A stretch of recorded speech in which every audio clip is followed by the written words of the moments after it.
Yeah. So today it's a pleasure to receive, and we invited Juliana Costa. She is a teacher of content geology. She lives in South Africa, and she will give us this conference today, this webinar.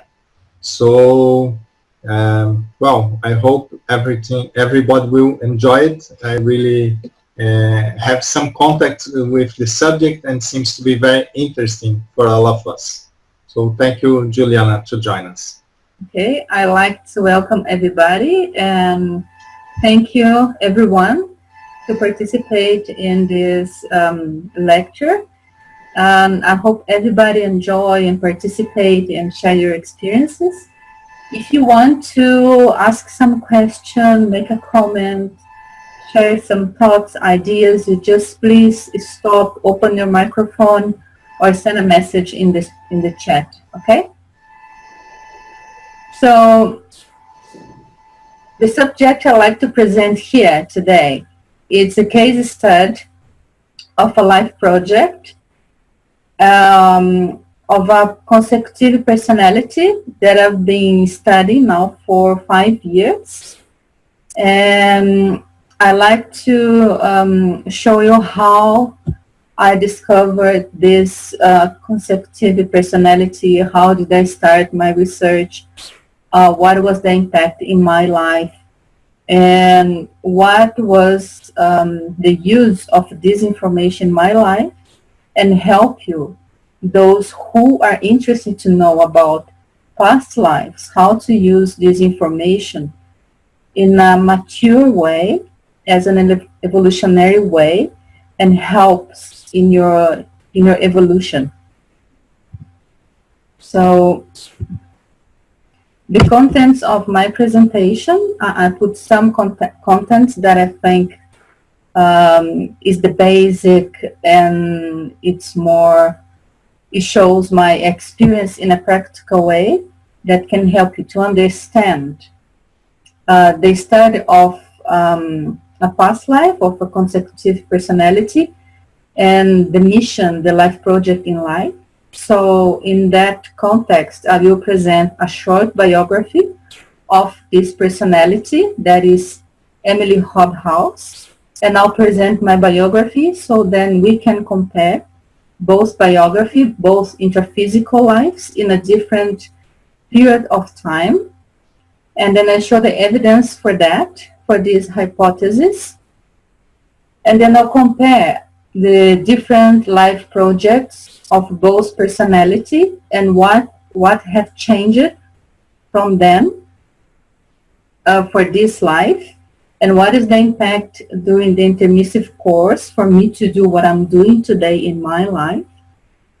And I'll show the importance of consecutive personalities and life project based on my personal example. Okay? So first, I'd just like to introduce the definition of the main subjects of this presentation, that is life project and consecutive personality. So those definitions I took from Valdo Vieira's work in the Encyclopedia of Conscienciology and the Manual of Life Project. So life project is defined as the existential program that we call proaxis, specific to each intraphysical consciousness, conscience, in relation to the intraphysical or human life within the personal seriaxis that we call series of intraphysical lives. So it's a series of several lives we've got in the past. So in this context, the consecutive personality is that consciousness, that person that coexists in the same human life within 2 lives or more into the following stages. For example, it's myself in this intraphysical life, and then I have an intermissive period that starts after my biological death. Then I have another opportunity to born again. So Then I've got another intraphysical rebirth where the consciousness returns to a different body. So it's the same consciousness in different bodies, living in different periods of lives.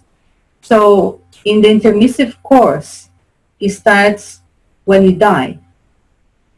So I'll show what is the difference between one life and another based on my experience, based on my studies. Okay, is that okay?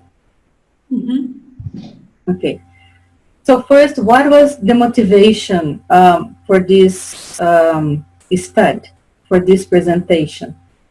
Was to present a case study of a life project of a consciousness in two different intraphysical lives. In this case, myself and the life of Emily Hobhouse, that I will introduce her now for you. So here I have a picture of Emily Hobhouse. So she born in 1860 and died in 1926. And I was born in 1977. So 51 years after, in a intermissive period. So let's say Emily Hobhouse died in 1926. Then she spends 51 years in the intermissive period and then reborn again. So if we have like a series of intraphysical lives, that's what we call seriaxis. So here is just a short biography of Emily Hobhouse. So she born on the 9th of April in 1860 in St. Eve in Cornwall, England. For those who don't know Cornwall, it's a very agricultural place. St. Eve is not even a city. It's like a small village in the middle of nowhere. So she born in a family in a good condition, in a good financial and social condition, but she was not like a socialite or a madame. She works in the church with her father. So his father worked for the Church of England. Her family was very involved into politics. She got a lot of family members working in the parliament. Most of them also work as administrator of colonies for England when England got many colonies like in Jamaica, in India, and also related to religion. So she got a lot of members of family related to religion working for the church. So she lived in St. Eve until she was 35 years old when her father passed away. Until that age, she only worked in the church with her father, playing the piano, teaching kids in the church on Sundays, in the library, and also helping the miners in Cornwall, because in that area there was a lot of mines in Cornwall, especially tin and copper. So she was relating a lot with the miner families, helping them with medication, with food, always linked to the church activities. So then when her father died, she was 35 years old. At that time, in the Victorian era, the woman couldn't have formal education. So she was alone, single. She was like a spinster. And she didn't know what to do with her life. So then she received an invitation from an archbishop that was his father's friend to go to USA to work as a missionary with the miners from Cornwall that were working in an iron mine in Virginia, in Minnesota, in USA. So then she went there for a while, for like 2 years, and then she met a man who she was engaged, but the engagement was not successful. They broken up. And then she returned to England, and then she lived in London for a while, working as a writer for some newspapers, just a freelance worker. And then she involved with some philanthropic work, with social works in London. And then, as her connections in family with politics, she was involved with a commission to stop the war in South Africa at that time. So she heard about the war, and then she was engaged to get food and clothes to send for the women and children in the concentration camps in South Africa. Because at that time, the British Army decided to put women and children in concentration camps, while the Afrikaners were fighting the war with the British. So then she came to South Africa, she helped people here, and then she was like the whistleblower that denounced the atrocities on those concentration camps. A lot of women, children suffering and died with for a lot of diseases, no food. So she made a lot of confusion, noise with these news in England. Nobody believed her. She was then treated as a traitor of England. But then she keeps fighting and defending those women. So she was very involved to stop the war. So in a way, her work like to denounce those concentration camps, help in a way to put an end to the war. And after the war ended, she came back to South Africa, and then she helped to make the country a better way to live, because the country was destroyed. So then, at that time, she decided to implement spinning and weaving schools. So then she created home industries for women, so they could get some money to start to rebuild their lives, because they didn't have a house to come back. Most of them were widows, a lot of orphans, children without parents, and things like that. And then she stayed in South Africa for a while until 1913. And then when she came back to England, she was involved in the suffragist movement, not only for women, but for every citizen, every British citizen, because at that time, only the lords, only people, men with money could vote. Not only the women were not allowed to vote, but only those men with money. So she was involved for a while on that until the First World War started. And then she started to stop the war. She went to Germany at that time without any permission, because at that time was something that was allowed to do it. She was in trouble because she was in contact with the German government, and she tried to make a peace treaty between England and Germany. So she was not successful. There was a lot of confusion. But then, after the war finished, she came back to Germany, and then she helped children, especially in the area of Leipzig. So she spent a lot of time, many years, working with orphans, trying to get money to feed them. And then she was involved with Eglantine Jebb, who was the founder of Save the Children.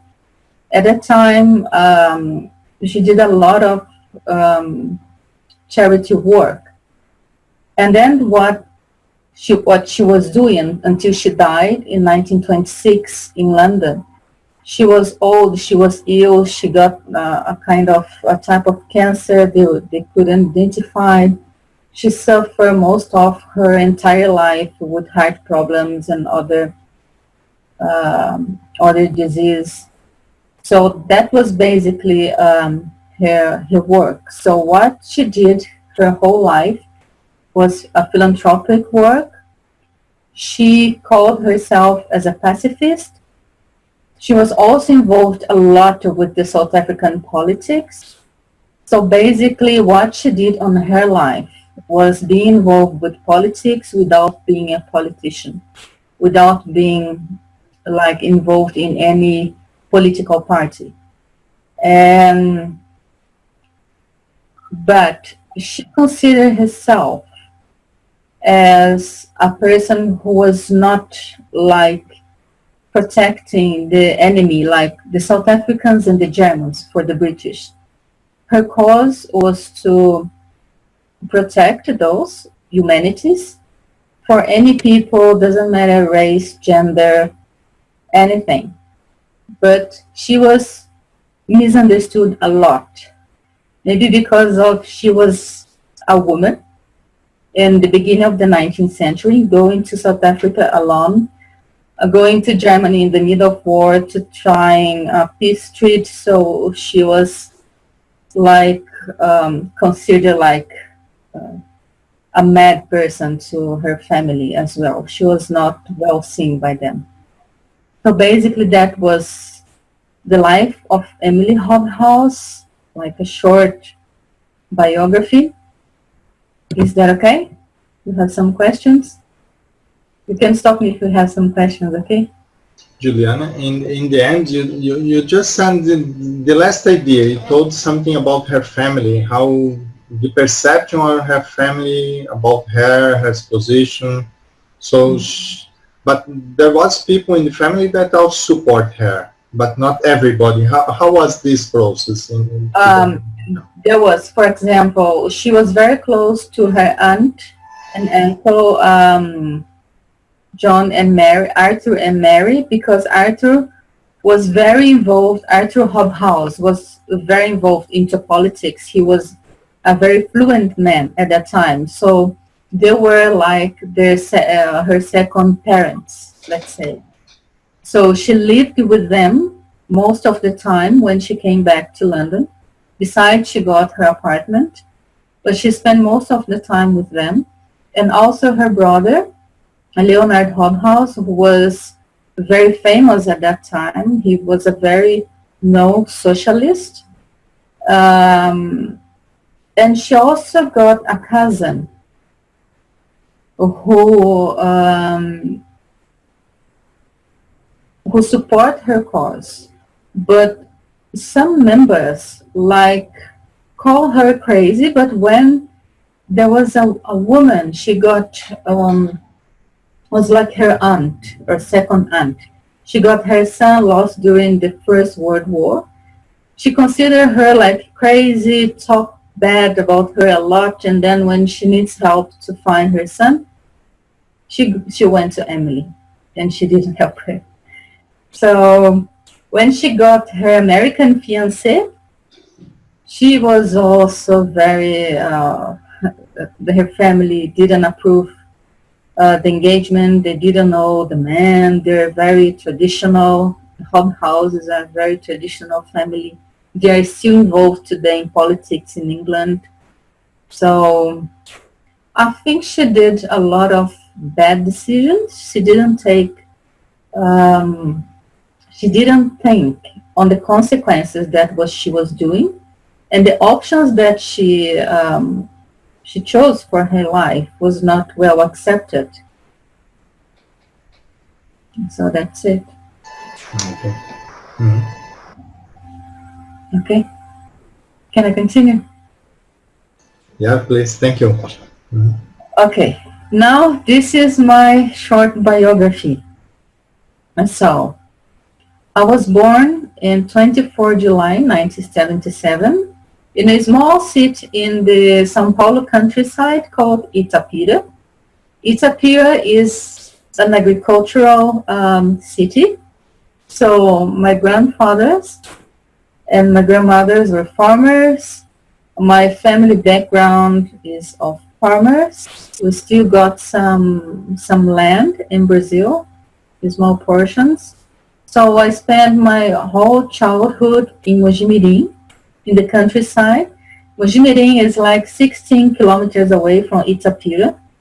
From my parents moved from Itapira to Mojimirim because there was more job opportunities.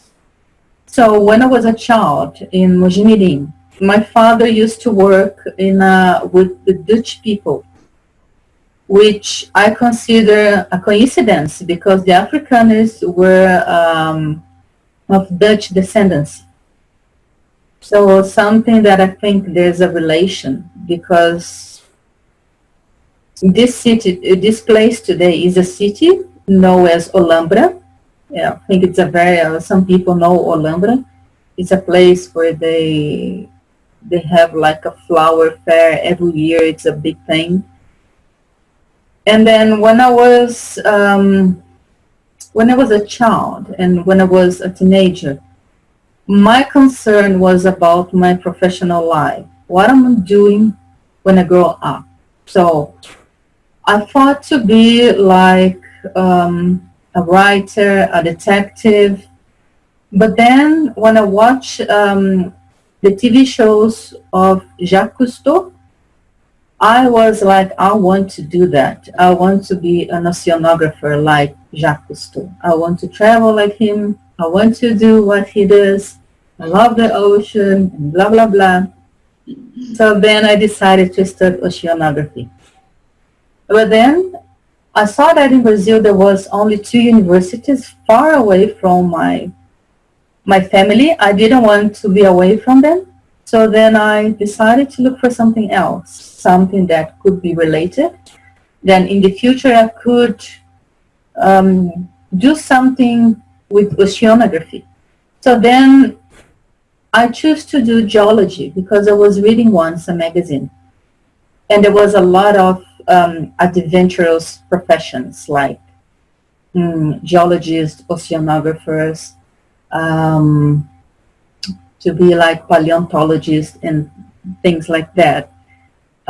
Professions related to field work. So then I discovered that there was an university close to Mojimirim in the city of Rio Claro. And then I did all the tests to go to the university. I went to a couple of tests in different universities for geology, and I was approved for that one in Rio Claro. So then, from 1996 to 2000, I lived in Rio Claro doing geology. And then I forgot oceanography for good. I didn't think anything more but geology. I wanted to be a geologist. Oceanography was out of my plans. So then when I was in the university, I've got the opportunity to do a summer work in a South African company. So I spent a month working in this company. And then when I finished the university, I went to work in that company. So then that company was in Brasilia, in the capital of Brazil. And then I moved there, then I lived for almost 8 years. So then, after I left this company, they closed operations in South America. And then I went to work in other companies in Brazil. Then I moved to Belo Horizonte to work for another company. And then one day I received a call from Paris. So a headhunter saw my CV on LinkedIn. And she asked me if I was interested to work in West Africa.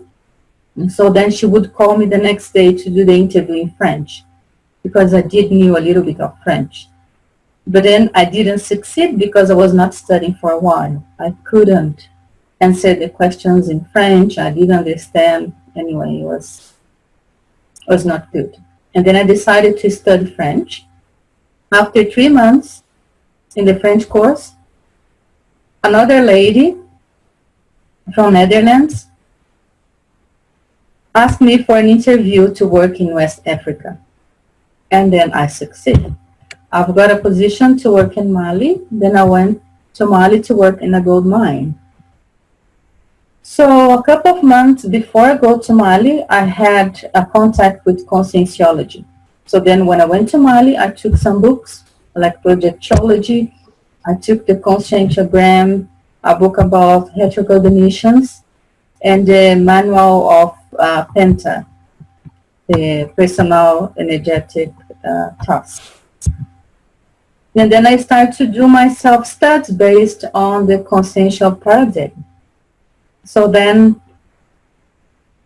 I was like studying every day in that place. There was nothing to do. It was a gold mine in the middle of nowhere. There was no shopping mall, nothing, no restaurants, no friends, nothing to do. So then I applied myself to study because I was at that time in a mood. I was like interested to study myself. So then at that time I studied a lot of things.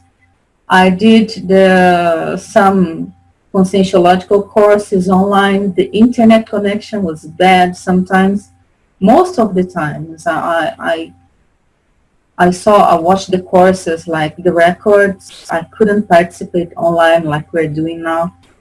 Anyway, and then that was my beginning working with Africa for Good.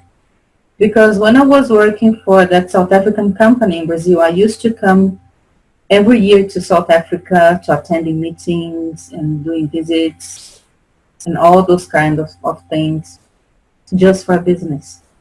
But then when I moved to Mali, then I've got another job in Mozambique, then I've got another job in Mauritania, then I decided to live in Africa. So I decided to live in South Africa. Why? Because here is the best country in Africa with the best infrastructure. I knew the country. I knew that I could live here. For example, when I was in Mali, I didn't feel like secure to live in Bamako, the capital of Mali. It was a very, very poor place, and the living cost was very high. So even food was difficult to get. When I left Mali, there was a coup, so I had to leave because the country was more. So anyway, I moved to South Africa, and then when I was here, then I decided to be a permanent resident, and now I'm living here. So today I work here. Now I'm finishing my doctorate in geology, so I keep studying, keep improving my self-studies, and also my studies in my area of work. So I just put here a timeline to show. Juliana, Yeah. may I make a question about this history of living in Africa? In first countries you lived, like Mali, Mozambique, Mauritania, And South Africa. There was, of course, a lot of challenge for you to be in a totally different country, totally different conditions, and so on. But can you share with us a little bit of your feelings to be living in Africa? How you measure this in terms of challenge, or too much challenge, too much effort that you need to put, and how you feel like enjoying it, what you really enjoy, how you perceive this in a balance. What could you say in terms of good things or good feelings or not so good? Only a brief idea of it. There's two main areas of challenge that I faced here. First was the intraphysical challenge, like food, transport, internet connection, telephone connection, all those things. Especially in Mali. In Mali was very difficult. Food was very difficult. I didn't eat vegetables for 3 months. Was like really, really difficult. So at that time, I was taking a lot of vitamins that I still take today. So basically was that. Even with hygiene, you need to be very careful not to drink any water. You need to drink only mineral water. And I was cooking at home, so I knew what I was eating. And especially with the water not going into rivers and things like that. So you need to be careful because hygiene in Africa, they don't have they don't have consciousness about hygiene. They don't think this is a serious thing.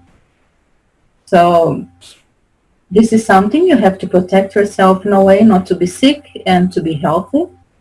And another challenge was the interconsciential challenge that you are in a remote place. I am a woman. I was living in Muslim countries. So there was a lot of, not restrictions, but it didn't affect me in that way. I didn't cover my head, anything like that, no. But they don't respect a woman in a work environment, so that is difficult. And another thing is the pressure that I felt, especially after I discovered the consecutive personality when I was in Mozambique. So then a lot of confusion, a lot of things changed in my life. I didn't plan, everything that I planned was like wrong. Nothing was working, it was like a huge counterflow. So it was very difficult to face that and understand what was going on. And so those were the main challenges. I feel more African than Brazilian than any other nationality. The first time I arrived in Mauritania, I felt like home. Like I was like feeling, this is my place. But then I lived there for like 7 months only.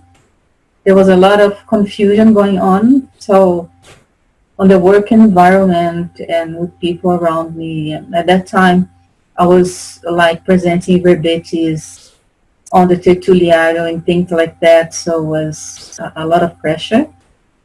And then in South Africa was also a lot of confusion. And then I started the Penta like 3 years ago, more than 3 years ago. And now I think I'm putting my life on track because everything was like not going right. My personal life, my professional life, everything. So I hope now my life is back on track. Now I know I have more information about consecutive personality, about Emily. Now I am more aware, I accept that. Now I use this information to know more about myself.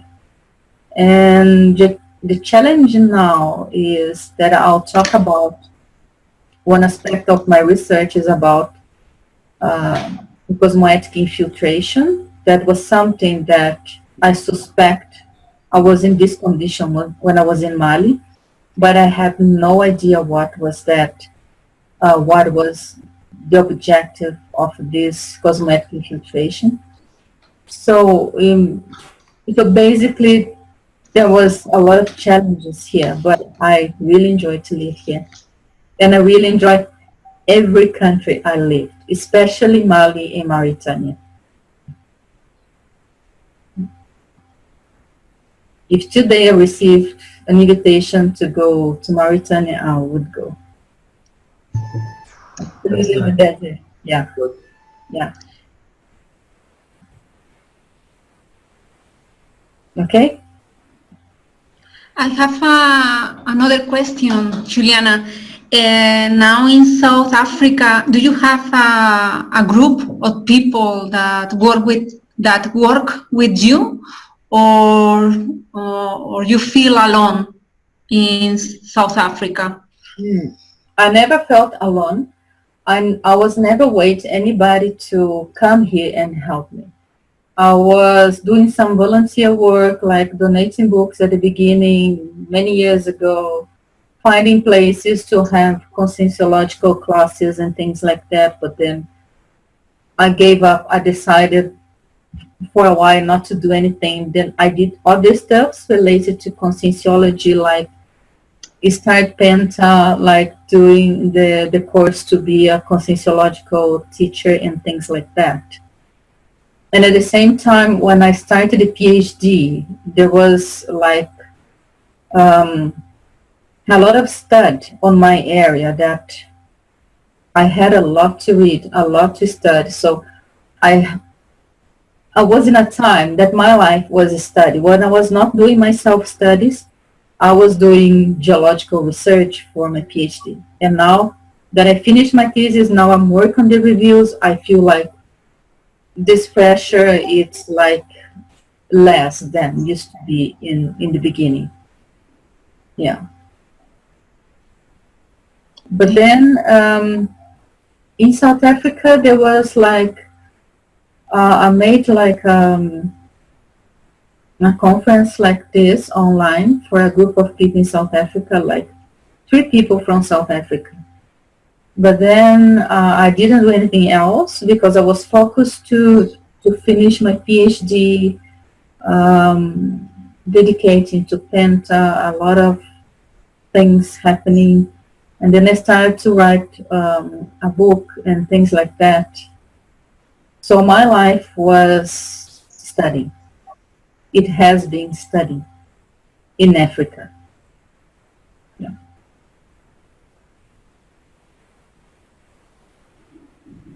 Okay? Okay, thanks. Okay. I just put this timeline to compare the life of Emily and my life. And then I put in the middle the period of the intermissive period. So I am convicted that I am an intermissive, that I did an intermissive course based, of course, not only in the consecutive personality, but all the ideas that I have affinity that I support from conscienciology and things like that. So one thing that for me didn't make sense in the beginning was, how could a pacifist could be today a geologist? What is the link between that? And then it took a while for me to realize that reading her biography, she wanted to work with the miners in USA, not only as a missionary working them with library and visiting them when they were sick and bringing food and things like that, but work with the miners. And in Cornwall, she also worked with the miners. Her mother family got mines in Cornwall. So then I could see a link between Emily and geology. And the thing is, she was like craving to be in Oxford or Cambridge doing university studying, and her father never allowed her to study. At that time, women should stay at home with the family, learning how to play the piano, the violin, do embroidery and painting and things like that, but not studying. And in this life, I have completely freedom to do whatever I want. My family never had any restrictions with my profession whatsoever to travel. When I was doing the geology graduation, we used to go to the field to mine places in Brazil. So I really enjoy, I wouldn't do anything else but geology. So I think I accomplished that frustration in this life. Emily wants to get married and have children. I also want to get married, but I never thought to have children. I think this is a result of the intermissive course. And then look at my family. Today I see a lot of connection with my family and the Germans. I have cousins that work for German companies. Once I was like a teenager, I have a cousin studying German, and she wants to teach me. I never wanted to learn German. And another fact is, it's not only that Emily worked in Germany, but her family, Hobhaus, is originally from Germany. So there's a connection there as well. So then studying her biography, And then look at my life. I saw a lot of coincidences. So today I'm becoming more aware, being more lucid about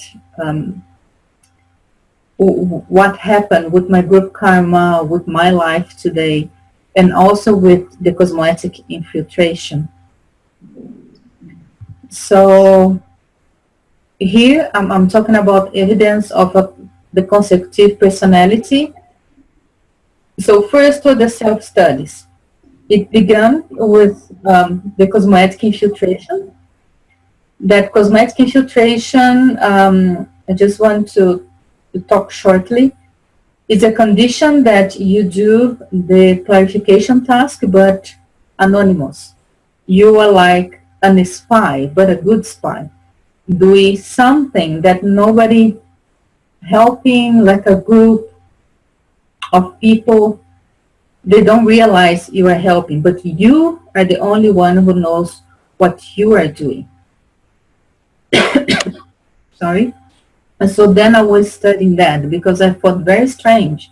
I was studying conscienciology in Mali, in the middle of nowhere, in a mining area, with a lot of miners drinking, a lot of prostitutes and things like that, weird people in a place that people do a lot of magic, voodoo and things like that. So the place was like not the right place to study conscienciology. So then when I moved to Mozambique, I started to realize that one day in my office, I was like not too busy. Then I realized some xenotoxins from England. And then I wrote in a paper, I'm working in Mozambique. Mozambique at that time in 2011, 2012 was the booming of coal mines, was like one of the biggest place of coal mining on the planet, blah, blah, blah. And before Mozambique was Australia, but I never been in Australia. And then I compare my situation working with diamonds, with that South African companies in Brazil. So when I worked for them, I used to come to Kimberley in South Africa, where it was the first diamond mine in the planet. But before that, Brazil was the biggest producer of diamond in the world. So I never been in Diamantina in Brazil, where they used to produce a lot of diamonds. So I thought, what is my relation? Because I never been to Diamantina, I never been to Australia, I've been to Mozambique, I've been to Kimberley. What happened in those places? So I used the mesology to start my consecutive personality studies. And then I remember when I was writing about Kimberley, when I used to come here, just for a short period of time, I knew there was a war here, but I was never interested. I thought the place very strange. And then I knew about the diamond rush, the gold rush in South Africa. A lot of people came here to make money with diamonds and gold. And then I decided to search on Google for diamond rush. And then I went to some kind of website about monument in Bloemfontein. And then I went to that website. Then I saw the name of a woman, Emily Hobhouse. I said, but it's only a woman there. Who was this woman? Then I searched for her on Google and I saw her picture. When I saw her picture, I have an impact. I did this in the chat. And since then, I thought, maybe she's a helper. Maybe she's somebody that I need to do something for her. Maybe I did something wrong for her. Then I bought a biography. And then I started to read the biography. During reading the biography, then I started to identify myself with her.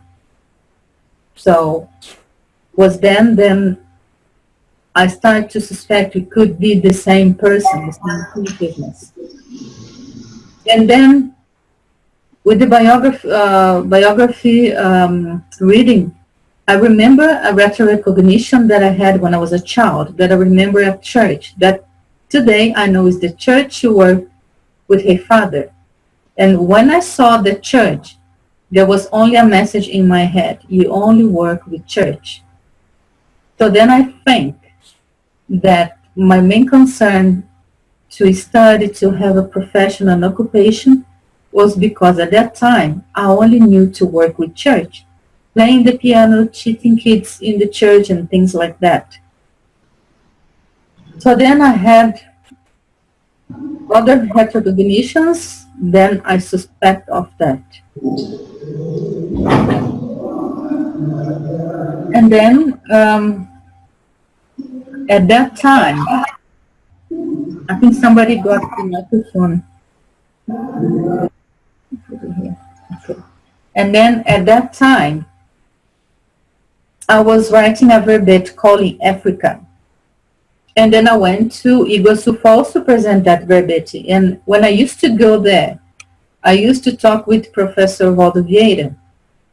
He used to say, keep studying. I said, but there's a lot of coincidences. It's weird. It's too much. Even the places she has been, I've been as well. So I didn't like her name. She didn't like her name. So there was a lot of points converging to be the same person. But he kept saying me, keep studying, keep studying. And during the conference of the Verbate Africa, he just confirmed to me in front of everybody that we were the same person. That was something that was like sure and not sure. I was like, I was her, I was not her. So at the beginning you were not like 100% sure. But after that, I was studying, I keep my studies on her and the biography, and I did the list with the same personality traits and things like that. And now today, I think this hypothesis is like 100%. And then after that, so I thought, what is the importance of that in my life? Because I was studying cosmetic infiltration. I was in Africa. I am in Africa. But then what is the connection between discovering a consecutive personality and the suspicion to be cosmetic infiltrated? What is the relation? Because my main intriguing question was about the cosmetic infiltration. I was not looking to discover who I was in my past life and things like that. I think for me this was a recovery of lucidity to know more about the cosmetic infiltration. Because I was in Africa, I discovered that I was a personality, another person doing something in Africa, and now I'm here again. But what I'm doing here, if I'm really infiltrated here, what I'm doing, and what is this, what is the whole of that in my life project? Is that the main thing in my life project? Is that only for a while, that I think is like for a certain period of time? It won't be my whole life, like infiltrated. So then I started to improve my cosmetic infiltration research based on that. And here, sorry, I just put a comparison of life projects. I'm starting to talk about life projects now and just compare myself with Emily. I talk about some points here, like she works more with helping people, like the consolation test, giving things to people. I don't do that anymore, so I'm more focused on the clarification task. I don't do more philanthropic work. I don't raise funds for people, for poor people. I don't do those things. I'm not interested at all to do those things. So today I'm more interested to write, and she used to write a lot, and she writes books and things like that about the war. I think she got introphysical leadership, like helping people in the concentration camps during the First World War. She was like working with charity work that at that time was the beginning of the charity work we know as they are today. And she writes about denouncing war, wrongdoings for people and help humanity. And today I don't write about those things. But the thing is, interesting in those kind of issues, but I don't get involved. I don't want to get involved on that anymore. But today I write more related to conscientiological articles and brevetes. And one thing that I think maybe it's possible that she got like a life mission or a kind of amateur life project. Like she felt like she needs to help a lot of people. Maybe she got some intuition what to do on her life. But today I know I have a planned life project, like doing the intermissive course. And for me, the cosmetic infiltration was planned, is part of my life project. So me just to compare the phases of life project, what she did in the preparation phase, and what I did, what I'm doing now, and what she did. And so she got her childhood, and until she was 35, she was like in a small village in England, in Cornwall. I also born in a small place, but not so small like St. Eve. And I got more opportunities to have formal education and study and get my job and get my money and support myself. And she was, during her execution, let's say, life project, she was involved in political movements, suffragist movements, and things like that. And I was very involved with my profession. Now I'm very involved with conscienciological studies, doing Penta, and being a conscienciological instructor. And then the cosmetic infiltration comes here in my life project. So then I put it here, the importance of consecutive personality in life project. So as I said before, for me was Cohn's recovery, was the increase of the lucidity. For me to understand the cosmetic infiltration, that is my hypothesis today. And so when you discover who you were in a past life, like I know only one. I'm just talking about only one. I'm not talking about many lives before. I think it's for you to understand what you're doing now, why you are doing what you're doing now, the reason for that, why do you behave on that way, why do you do things the way you do, and things like that, and how can you change and improve yourself. So in a life project, I think the merit, as better your performance is in what you do today, tomorrow you got more responsibilities in your next life project. So if you have like a completion of your life project, maybe in the next life you're gonna get like a bigger things to do. And then another thing is you can identify the group to be assisted and the possible relation to the past. So what group you are assisting today? For example, Emily was very connected to politics, and today I know I am helping these people in a way. I know some things that I still need to research more to be more sure about that. That is related to cosmetic infiltration. Somebody wants to talk something? Oi. Yes? Oi, Leandro. Oi, desculpa, Juliana. Sim. Boa tarde. Eu Boa vou Desculpa pela intrusão, eu vou fechar. Não, pode parar e fazer pergunta, por favor. Eu acabei de entrar, eu vou ver mais um pouco, aí eu elaboro. Obrigado, viu?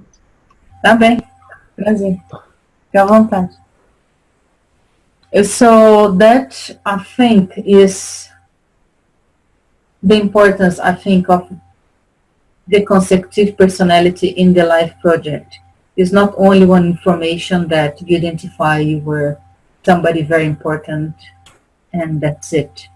No, if you go deeper, if you continue your research, you discover there's a lot of details, a lot of little pieces of the puzzle that you didn't realize before, and then you connect them and then you see the big picture of your life. So this might guide you in your life to evolve like better and be more lucid and have more discernment in the decisions you take in your life. Not to take the same way or keep doing the same mistakes. So here I start to talk a little bit about my example about the cosmetic infiltration. That first I suspect when I was in Mali, then I continued the studies, then I discovered the consecutive personality, then I'm still keeping a while study, but not as much as I used to. But the connection with my life project, in this case, the cosmetic infiltration. So now I am more lucid of the group to be assisted, that is the group related to politics that I was involved in the past. A lot of things that was not right, that I was involved, that people did to me, that maybe I didn't realize because I was too naive or I didn't want to assume that, and now I have to correct that. So for me, this is one of the points of the cosmetic infiltration. So then when I start to get this information, then people involved with that, it starts to I start to meet people related to politics and people who study politics, especially related to Emily and related to politics in South Africa, especially people in the history, the historians that are studying that. There's a specific group today in England and here that they're studying together the life of Emily House and what she did for the politics in South Africa and her work and everything that I think is related to that. And I think somehow, this is only a hypothesis, that my start on consecutive personality could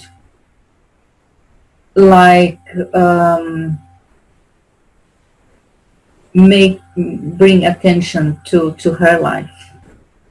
Because not only that, but I know in England now they want to raise a monument to her in St. Eve, where she born, and then maybe make a museum in the place she was born as well.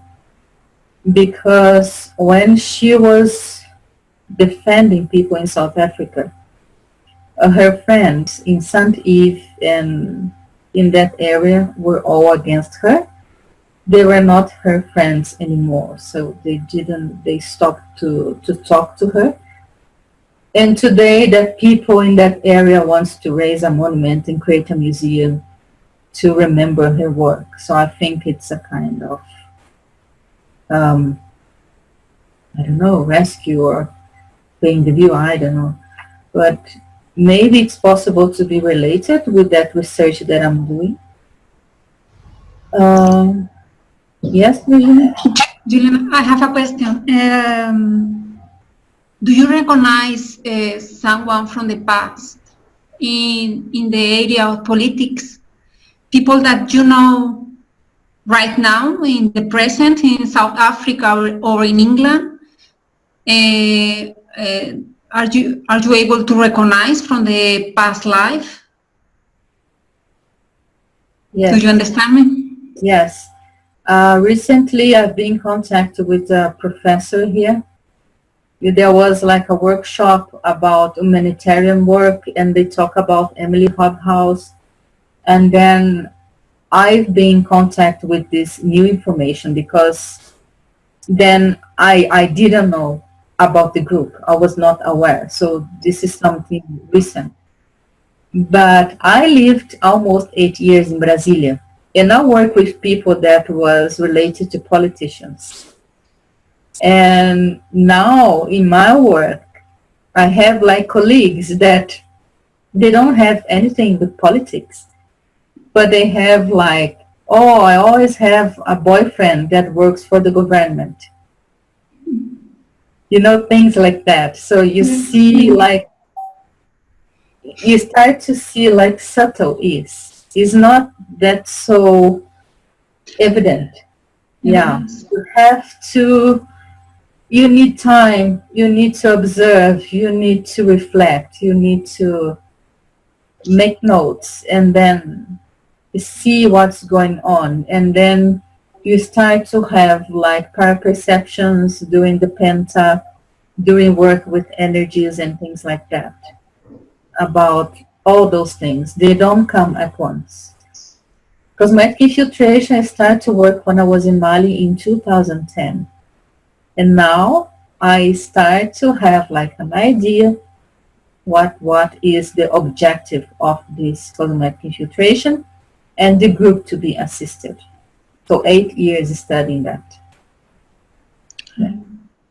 And you are discovering how to assist these people, or the way it's only with Penta, or there's another things that you are discovering to do. How I don't know, you know how to assist, or you are trying to understand better how? I'm trying to understand better, to be honest.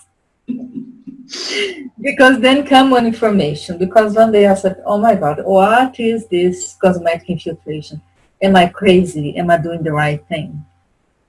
And then I've got this message.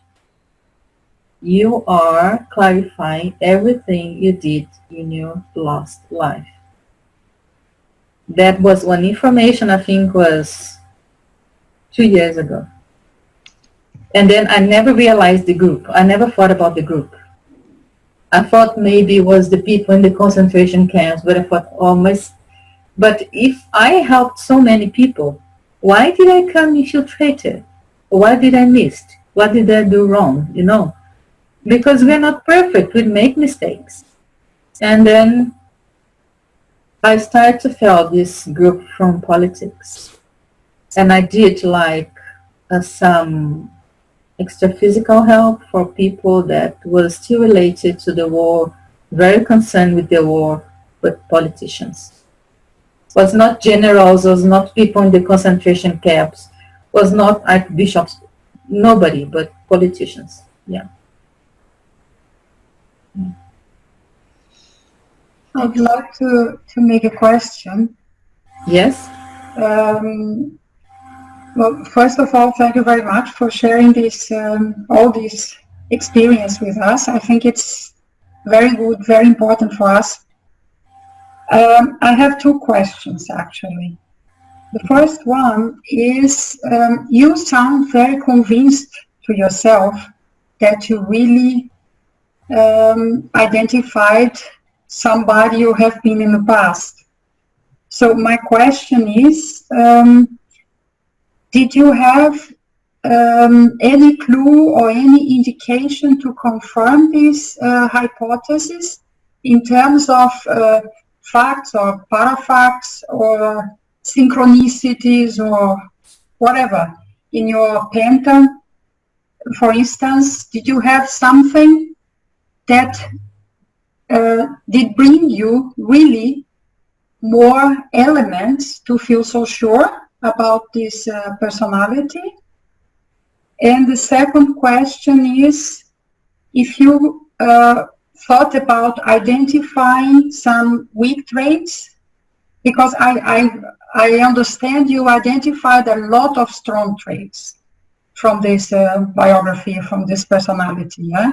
And these are helping you to go on and to advance with your praxis. But my question is, did you get to this stage to identify some weak traits and clues for recycling these traits somehow? Yeah. Okay, thank Yes. you. So first, to be convinced of that, I think it took me 2 years. It was not like immediately. First, I started to read the biography, then identify a lot of coincidence like strong traits, weak traits, like places we've been, like the same behavior and things like that. And then I used to speak a lot of Professor Waldo. He never said anything to me until the tertulia about Africa. After that, I kept studying. I didn't stop because he confirmed something that I was studying. I keep my research.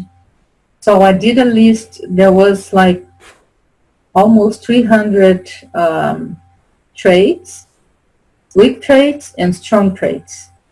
And when we start to study personality, you start to identify yourself. I felt ashamed of a lot of things that I did, a lot of the traits I had and I still have. I still have a lot of, I don't know how to say in English, self-guilty.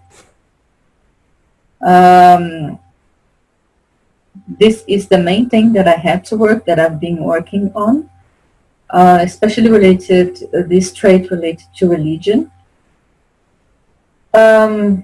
I was very insecure. Sometimes I behave like that. Sometimes I am very anxious to do things I don't think and I see I was doing. And to be honest, there was more weak traits than strong traits. The thing that she helped a lot of people doesn't make her perfect, doesn't make that she is better than anybody else. There was a lot of wrong things that she did that I don't agree. For example, I was like, wow, why she did go to Germany during the First World War alone to try a peace trade? I would never do that. I thought that's so stupid. So stupid. At the end of the day, I don't know how she didn't go to jail, because she went to be interviewed in the Scotland Yard. She didn't go to jail because of her family was very influenced and because she was old. They consider her, the police consider her like a naive, and like she was not considered like a threat to Britain at that time. I think otherwise she could be killed, because the same policeman that interviewed her was the same one that gave the order to kill Mata Hari. At that time, Mata Hari was a spy during the First World War. So I think she was very lucky. So I was like, how she could do that, you know? But then I had good luck, because I said, no, this is just crazy. I think I would do today something similar, but maybe I'm doing now. I don't know. Being African, I don't know. You know? Is that okay, Lydia? Okay. And now I have a question for you. 2 questions. Because a lot of people is interested to know, oh, what did I do in my past life? Who I was, you know, maybe a queen, king, somebody very important, you know. So have you ever thought about the real reason you want to know your previous lives? If so, have you thought what to do with this self-discovery? So why are you watching my conference? Are you interested to know who you were in your last life? What have you done? Or you don't want to know because maybe you feel you did something very bad? Is this a question for me personally? For everybody. For Okay. everybody. Because, well, perhaps I can start then. Because I had this question also some time ago. I never had the idea to start researching about past lives before, yeah. But then this started to come to me. So I realized there is a reason for this. And I went to, I like to see the old tertulias from Professor Waldo, the old ones before the Tertuliarium. And one day I was looking for something completely different. And there was one specific part of a tertulia. Somebody asked him the importance of memories. And he answered, what is important to remember is something like this. I don't remember exactly how he said, but the idea is, what is important to remember is what will help you to qualify your proexis in this life. Yeah, so this was the answer I found for me, and I think this is really the point. I mean, how to use things from the past to make this life more adequate, more productive in terms of my proexis. And I think most of us, I believe, most of us are here after the first intermissive course. So this is a very critical life for us. We have now several elements we did not have in the past to understand, to keep things in a lucid way, and to produce things in a much better, faster, and more cosmoetical way.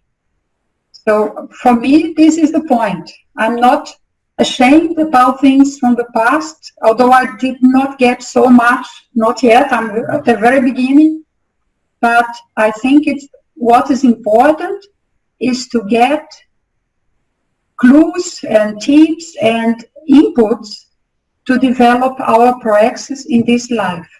This is my meaning. Okay.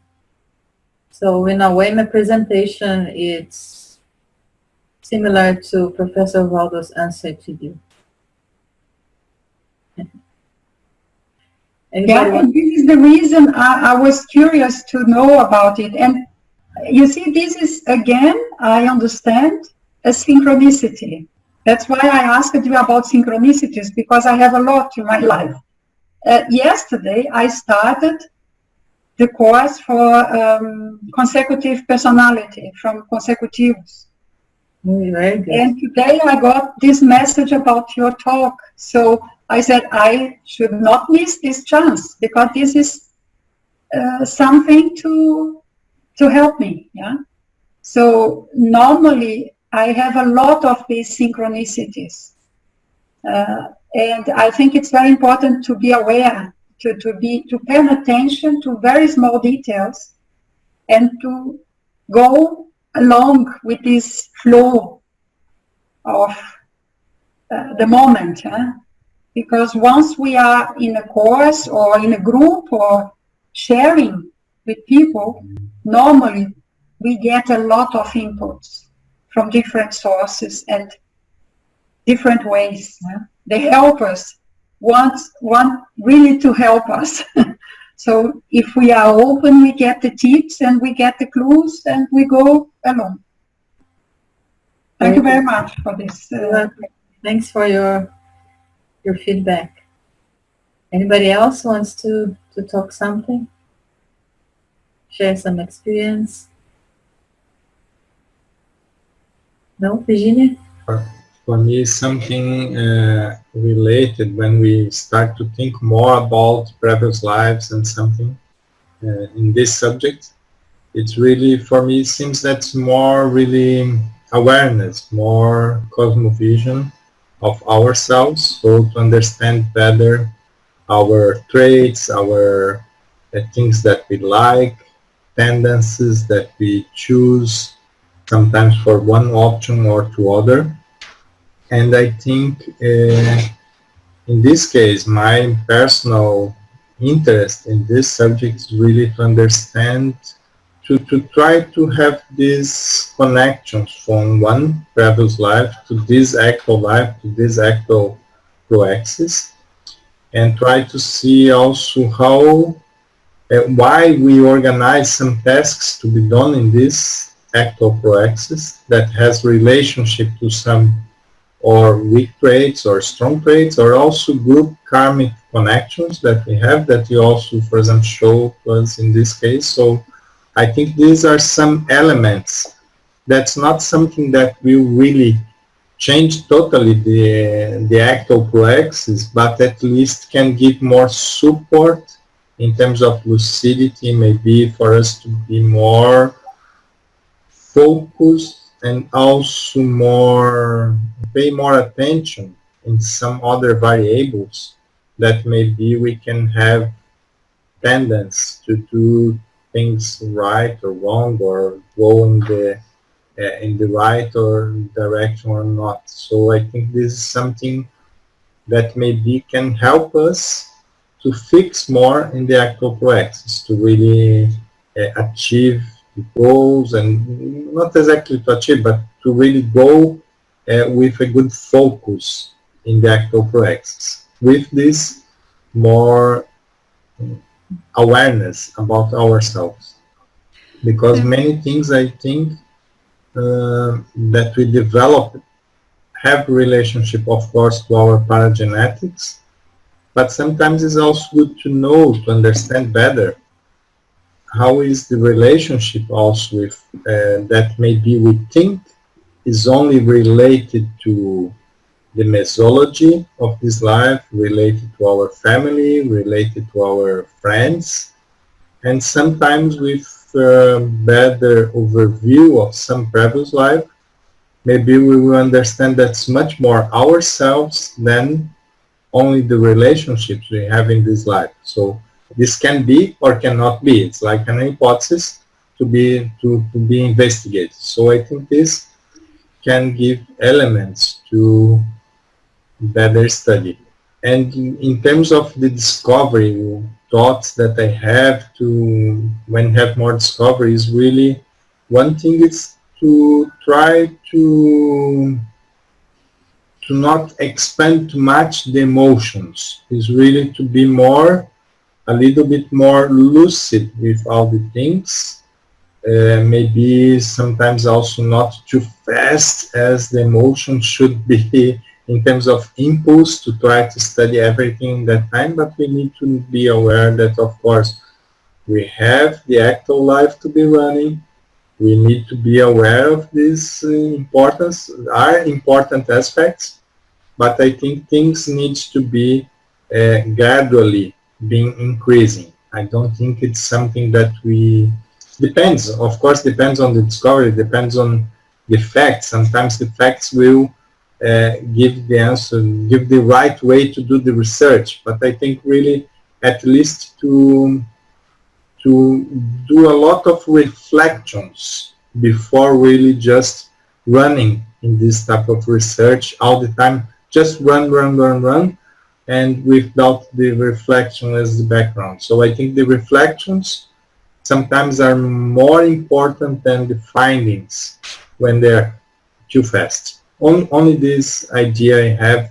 I don't have a lot of experience. I just thinking like a hypothesis, okay, how I think should be interesting in my case with my personality. This not, maybe it's not for everyone, but in my case, I think this could be a way to develop or to increase this type of research. Okay, good. Yeah, very good. Thanks, Cecil. Yes, Virginie? I think for me, it's important to understand myself like a consciousness, to have more cosmovision about myself. So I think it's important for me for that reason. I have the experience because I identified I have an hypothesis. After that, I reflect that I used to have some difficulties to do my existential program with leadership, because I used to do with a group, and I used to give the support to the others and not to be the leadership. In a recent past life, I always used to give support to the leadership. And then in this life, I think I have the hypothesis that I had to qualify and stop to be in a second